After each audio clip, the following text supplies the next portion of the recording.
untuk perawatan di klinik karena satu box itu isinya 4, tapi bukan untuk ini karena pasien itu diarahkan untuk datang ke klinik. Iya, tapi di sini kamu nunjukin sudah ada Bepomnya untuk itu ya. Iya betul. Dan ini aku jual di live itu aku jual treatment juga. Jadi aku jual facial, jual treatment, misalkan ya seperti glowing booster saya jual treatment botox. Nah aku gunakan voucher. Jadi nanti barang yang datang itu merupakan voucher. Nanti pada saat vouchernya datang ke rumahnya, baru diambil sama pasien ke klinik. Nanti baru di klinik baru dilakukan treatment tersebut. Ini vouchernya. Terus setelah itu ini foto before after pasien di setiap cabang yang melakukan treatment tersebut juga kami lampirin. Jadi kita foto treatment yang tadi yang dibilang ini semuanya ada foto before afternya. Emangnya ada kendala dengan treatment ini? Maksudnya ada pasien yang komplain gitu? Tidak ada yang komplain. Tidak ada yang Cuman komplain. memang SOP dari kita, setiap pasien yang sebelum melakukan perawatan kita pasti akan lakukan before after. Berarti pesan yang pengen kamu sampaikan ini semua udah SOP? Betul, karena kita juga punya standar operasional prosedurnya untuk treatment glowing booster cell tersebut. Tapi digiring opini karena kita sudah tidak menggunakan treatment tersebut, bukan karena masalah, tapi karena dari evaluasi manajemen kan biasanya ada meeting bulanan, ini tidak bekerja maksimal nih, maksudnya customernya peminatnya kurang. Nah, kita hentikanlah sambil nunggu produk tersebut habis. Nah, kita sudah tidak jual di bulan Mei. Kemudian di bulan November, BPOM meriliskan bahwa produk tersebut izin edarnya dicabut. Nah, pada saat izin edar dicabut, ya kita ya sudah aman-aman saja. Nah, tapi yang dipermasalahkan oleh kita produk tersebut yang dia beli di 2023. Berarti produk yang dipermasalahkan yang tadi kamu jelaskan ya, bukan produk lain ya? Bukan. Berarti lebih ke treatment? Lebih ke treatment. Nah, aku pun punya faktur pembelian, jadi aku 3 kali pembelian pembelian produk ke vendor tersebut. Jadi ini di bulan Agustus 2023. Ini di bulan ya. Ini di bulan Agustus juga di tanggal 23. Dan ini di 21 Juli 2023. Jadi aku tidak ada pembelian lagi, hanya di tahun 2023 yang terakhir dijual. Nah, kemudian BPOM merilis di bulan November dicabut izin edarnya. Nah, karena sudah tidak ada lagi di bulan September karena kita terakhir menggunakan Mei, dia tidak ada masalah. Tapi yang selalu digiring itu karena terdakwa memiliki produk tersebut yang setelah kemarin aku di persidangan aku diperlihatkan pembeliannya di tahun 2023. Ada pertanyaan nih, setelah produk itu dirilis sama BPOM itu tidak boleh edar lagi, produk yang sudah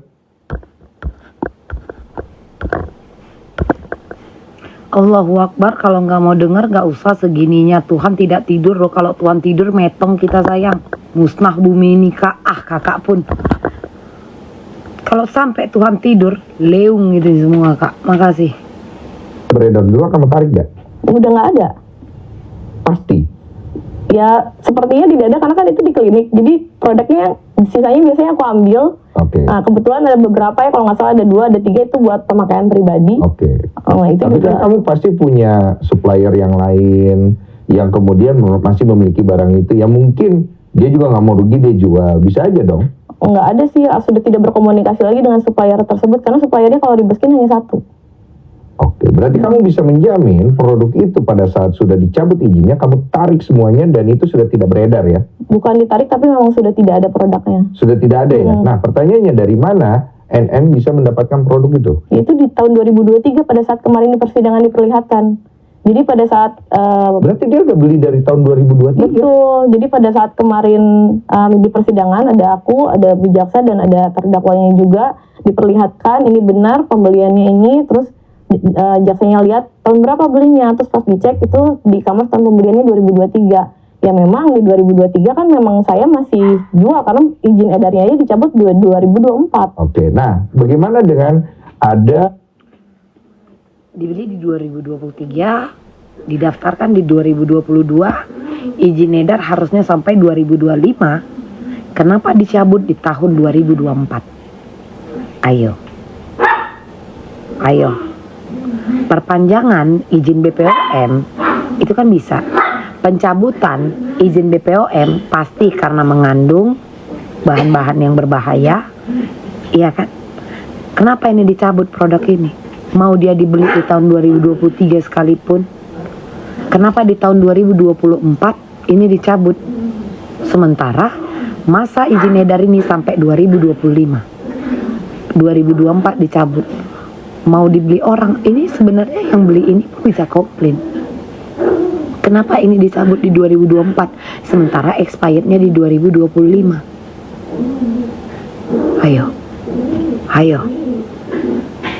Ayo coba. Isu bahwa nomor BPOM yang ada pada produkmu itu palsu. Ya, gini. Kalau nomor BPOM palsu yang ada di produk itu, di produknya itu aku simpan nomor BPOM. Oke. Aku tuliskan cara pakainya. Nah, akan tetapi dia ngaku itu tidak ada nomor BPOM-nya karena itu kan treatment. Tapi aku di situ tidak ada menuliskan. Kalau pemalsuan itu aku tuliskan juga nomor BPOM-nya, itu tidak ada aku tulis BPOM karena memang itu nama treatment. Nah, terus kemudian setelah itu kalau misalkan tadi pertanyaannya, katanya diduga produk kamu menggunakan nomor BPOM yang palsu. Itu jawabannya, nomor BPOM yang palsu. Terus yang kedua, kalau nomor BPOM yang palsu harusnya ada nomor BPOM yang bukan yang aslinya. Dan kan namanya memang Ribaskin. Aku tidak merubah nama BPOM, tidak merubah judul. Aku hanya itu sebagai treatment gini kok. Seperti halnya kita. Paham aku. Ini kan Ribaskin ini kan produk nih. Di sini kan dia ada BPOM-nya sendiri. Terus kamu bungkus lagi, itu ada 2 BPOM tuh jadinya. Aku tidak isi BPOM-nya karena memang aku cuma lapisi dengan nama treatment glowing booster. Berarti BPOM-nya tetap satu. BPOM-nya tetap satu. Karena ada beberapa produk yang saya temukan, di dalamnya ada BPOM-nya, di luarnya ada BPOM-nya lagi. Oh enggak. Tapi itu ada kan produk begitu kan? Aku kurang tahu, Kurang tapi tahu di produk itu tidak ada. Oh, di punya kamu tidak ada. begitu. Bahkan cara pakainya saja ya, karena ada SOP di klinik ini ya, pasien tidak ada cara pakainya di produk tersebut. Jadi kamu hanya membungkus aja, tapi BPOM-nya tetap satu gitu, dan itu terdaftar sah gitu. Iya, karena itu nama treatment, sama seperti mungkin halnya kita mau melakukan treatment botox di klinik. Namanya kan botox tetap. Tapi produk yang digunakan ada produk Lanzok, ada produk apa gitu. Jadi enggak namanya botox. Terus pada saat kita facial, setiap klinik punya nama facial beda-beda. Tapi produk yang digunakan kan bukan produk nama facialnya, tapi produk yang digunakan adalah produk-produk misalkan facial wash-nya menggunakan A, facial wash tonernya menggunakan B, tidak facial judulnya toner A, toner B gitu. Iya, yang kemudian Ribaskin-nya itu adalah kamu bungkus dengan itu dari you punya klinik gitu kan. Paham aku. Tapi lumayan gue pengalaman kalau begitu ya. Ngerti kalian kan? Dibungkus lagi. Ini kalau cerita dibungkus saya ngerti kan? Ngerti kan? Ngerti kan? Udah bisa kan ngerti kalian kan? Ya, tapi apapun itu aku mohon maaf sama semua masyarakat ya kalau misalkan atas kejadian ini jadi banyak kesalahpahaman. Yang jelas di sini aku menjelaskan dengan seadanya karena BPOM pun mengatakan tidak terdaftar ya memang tidak, karena itu nama treatment itu ya. Dan ya apapun itulah, warga masyarakat, apapun yang dijelaskan akan selalu salah ya. Aku mohon maaf atas segala kegaduhan ini dan menjadi pembelajaran aku lah untuk lebih lebih kuat lagi. Ada orang-orang yang kakak ini. Oke. Sebentar, kita ke Kak Fitri dulu ya. Kita break dulu ke Kak Fitri. Kak Fitri, punten, aku mau intercept ke kamu dulu. Setahu aku kan Kak Fitri dulu itu kan memang sohib banget sama NM gitu. Terus kenapa bisa-bisa berubah haluan? What's going on? Bukan berubah haluan ya sih ya, lebih ke aku tuh berharap dengan bertambahnya usia NM waktu itu ada kejadian juga keributan dengan suaminya yang terakhir dengan anaknya, aku memilih untuk tidak ikut campur di urusan keluarga itu. Aku ya mengakhiri pertemanan kita sampai urusan mereka itu selesai sebetulnya. Kembali dengan kejadian sekarang ini ya, aku melihat ya dia nggak pernah berubah untuk selalu ngebully, untuk untuk memframing seolah-olah itu orang yang saat itu tidak dia sukai itu seburuk itu. Ini jujur nih ya, di podcast DRL, Fitri ini datang sama Kim Hout. Di podcast Densu, Fitri datang sama Reza. Podcastnya Om Deddy ini coba tebak dia datang sama siapa? Dari tadi aku mikir ke sana, Kak. Karena 3 podcast ini kan yang tren maksudnya, Kak? Yang benar-benar untuk gimana ya maksudnya, Kak? 3 podcast inilah yang ada nama kan? Kutanya sama kalian. Di DRL datang sama Kim Haut. Di sini datang sama Reza. Nanti sama Om Deddy sama siapa ini kira-kira, Kak? Sama siapa ini kira-kira? SS ya? SS ya?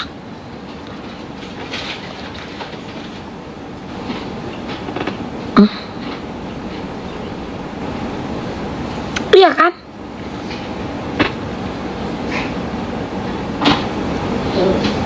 Lagi keliling kakak ini ya? Keliling kakak ini. Itu aja yang aku pikirkan. Soalnya kemarin kan aku nonton juga kan, Kak, podcastnya DRL kan. Aku nonton. Sejahat itu gitu loh. Itu kan terjadi juga di diri aku ya. Kalau di diri aku sih mungkin aku nggak terlalu pikirin karena tidak berdampak kepada pekerjaan. Kalau sekarang yang aku lihat dari kejadian skincare ini, khususnya Reza juga kan teman aku lama.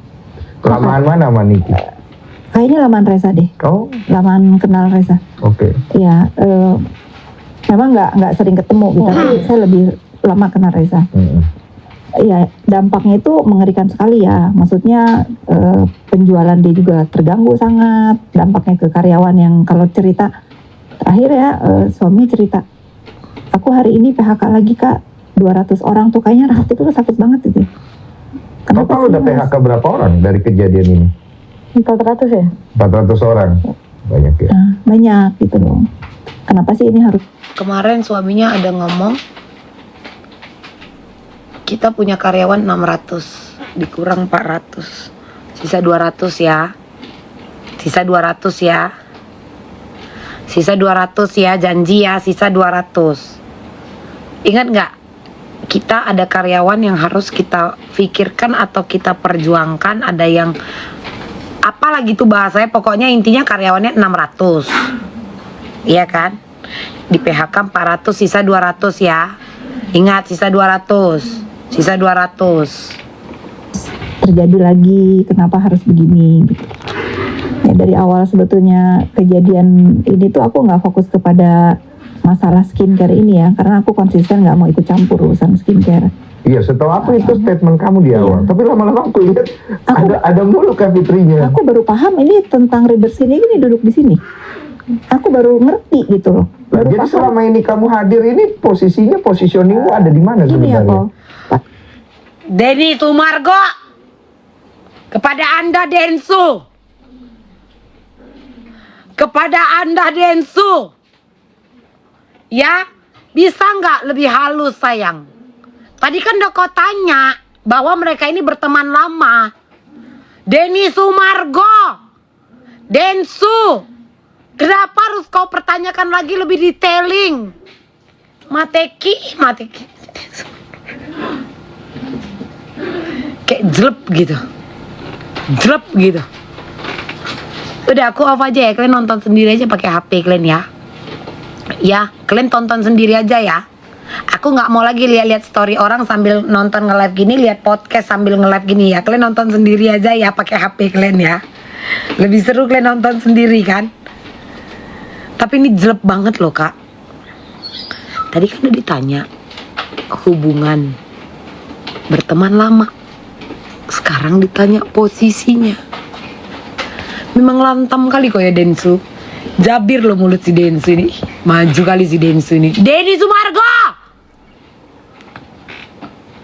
Pada saat aku di doxing ya, di dunia maya itu, mungkin kalau yang ngikutin sosmed aku ada, pertama ada dulu tuh orang yang ngedoxing aku 5 tahun lah aku di doxing. Tapi aku ngerasa, ya sudah, ini resiko aku bermain sosmed ya. Nah, diikuti lagi oleh terdakwa ini kan, yang tiba-tiba nggak ada angin, nggak ada hujan, kok aku didoxing gitu ya, kok dikata-katain apa, nggak ada satu orang pun yang mau membela aku. Jangankan bela kok, kayaknya mau foto, mau deket sama aku aja takut. Akhirnya aku menjaga mereka, udahlah jangan foto sama aku, udahlah nggak usah, kita kalau pergi nggak usah sosmed. Karena Berarti ini karena foto.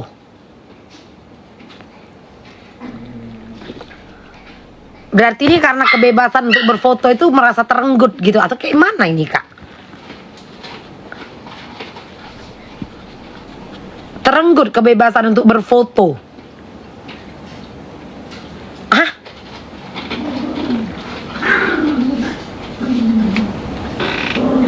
pasti kena. Kalau sekarang aku melihat Reza ini sendirian, nggak ada yang memberikan kekuatan, nggak ada yang megang tangan dia begini, ya udah semua akan baik-baik aja. Kasian kok. Segimana powernya si terdakwa itu. Bukankah seorang istri dilindungi oleh suami? Bahkan Dokter Mufid kemarin di preskon katanya ada isu, makanya memberikan pengawalan seperti itu terhadap istrinya. Kurang.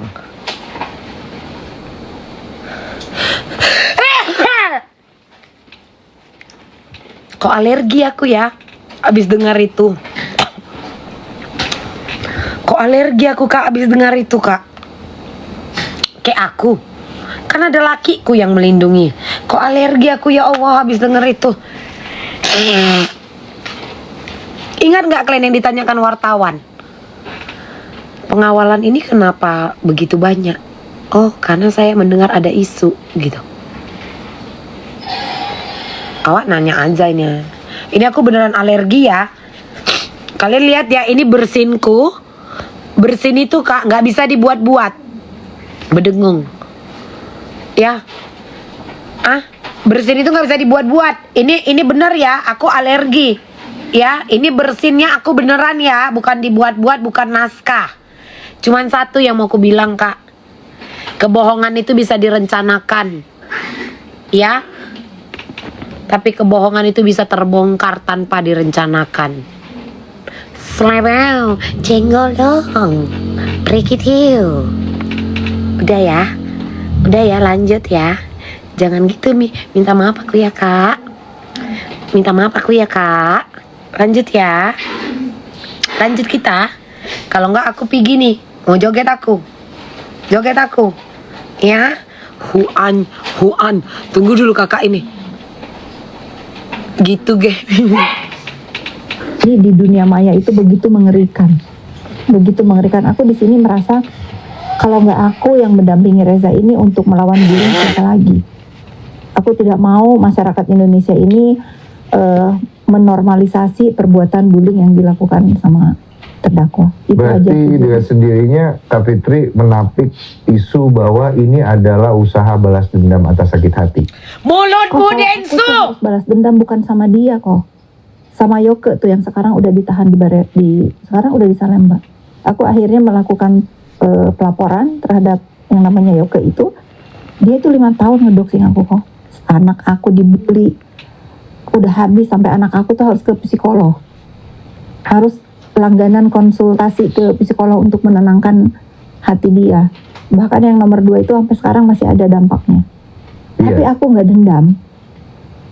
dendam sama dia. Bahkan ibunya kalau telepon saya minta maaf, dan saya juga sempat nangis begitu ibunya telepon, karena saya ngerasain jadi seorang ibu ya, bagaimana anaknya itu sekarang harus berurusan dengan hukum, harus ditahan untuk sesuatu yang sebetulnya ngapain sih ngebully-bully gitu, ngapain sih kamu begitu. Tapi kan kalau aku tidak membawa ini ke jalur hukum, aku seperti ibu seperti apa yang anak-anak aku bertanya, kenapa kamu tidak membela kita gitu. Sebegitu banyak kejadian yang dilakukan terhadap diri aku, keluarga aku 5 tahun. Itu pun aku nggak dendam ya sama Yoke. Aku sering, sekarang bahkan kalau dia ada waktu, terakhir dia ada waktu untuk telepon dari kuartel ya, langsung ada dia telepon, Ibu Fitri saya minta maaf. Iya saya maafkan. Berarti kalau sama Niki tidak ada dendam berarti gitu. Ada. Buat apa saya dendam sama dia? Dan banyak juga yang salah paham ya, maksudnya salah paham seolah-olah Kak Fitri ini yang Si Reza ini orang lagi ngobrol kok dipotong-potong.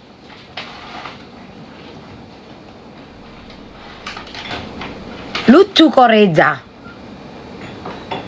taunya dokter itu ada loh etika profesi. Masa ini nggak ada etika berbicaranya? Orang lagi ngomong tiba-tiba dipotong. Kayak mananya Kak Reza ini? Hah? Menurut kalian lah, geng? Iya kan? Ini kan mereka lagi ngobrol, ditimpalin. Ngerti nggak maksudku? Hah? Dokter kan? Oknum dengan nama Nikita, teman lama. Dokter, oh, ngerti nggak Kak?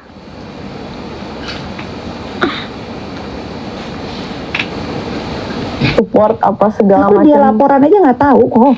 Ya Aku cuma kan nggak bikin mungkin laporan. dipungkiri kalau orang akan berspekulasi seperti itu kan. Iya, bebas aja orang berspekulasi, tapi aku juga berhak menjawab ya. Iya. Buat apa? Buat apa aku dendam sama dia itu? Buat apa? Karena kan logikanya begini ya, Kak Fitri ya. Kak Fitri kan bisa memilih bahwa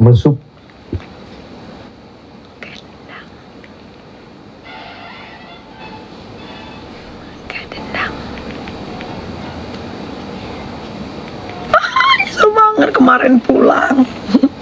Tahu gitu aku bantuin ibu jaksanya makain rompi.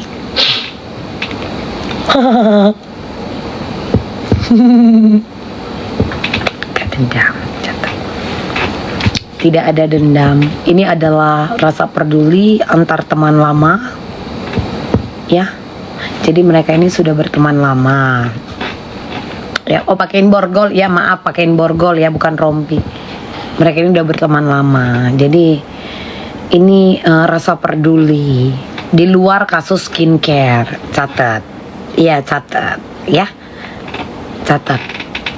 Terantuk kepala awak ini support Reza pun tidak perlu harus maju ke depan kan. Betul. Bisa dari belakang kan. Betul. Itu kan bisa berstrategi seperti itu. Betul. Cuman kan kalau yang aku lihat kok ini Kak Fitri maju gitu.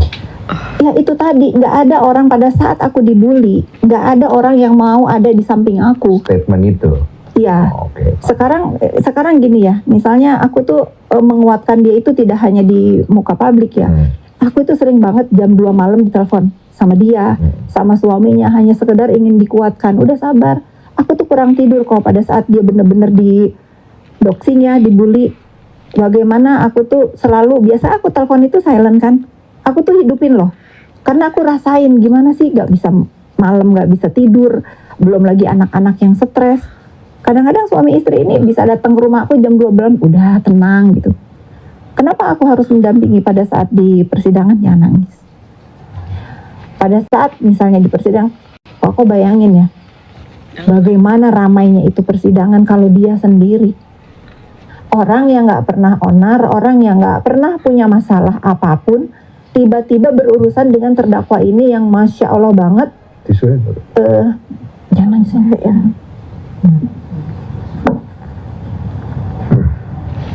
Tunggu dulu Kak Pit. Tunggu dulu Kak Pit. Pendukung Niki yang datang itu emak-emak, nenek-nenek. Laki-laki pun rata-rata ngondek.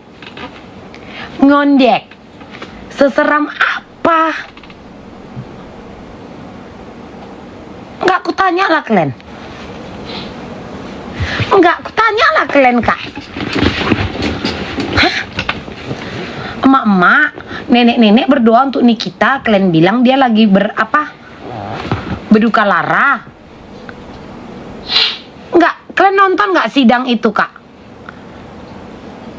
Ada nggak yang nggak tunggu ini? Jika berbicara seseram apa, bahkan tidak ada menyoraki saksi dari ABC.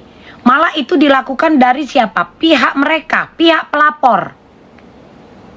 Itu kan satu payung kan? Kayak panda. Enggak, kita pepet aja. Ada nggak kalian tengok entah dari aku? Entah dari siapa? Kalau si Elsa itu ke Miss Gossip karena si Miss Gossip itu kan bawa almarhumah. Almarhumah ibu dari Niki. Tapi kan nggak ada kan? Ini kok merubah cerita asli ya? Ini kok diputar cerita itu? Ngerti nggak kak maksudku kak?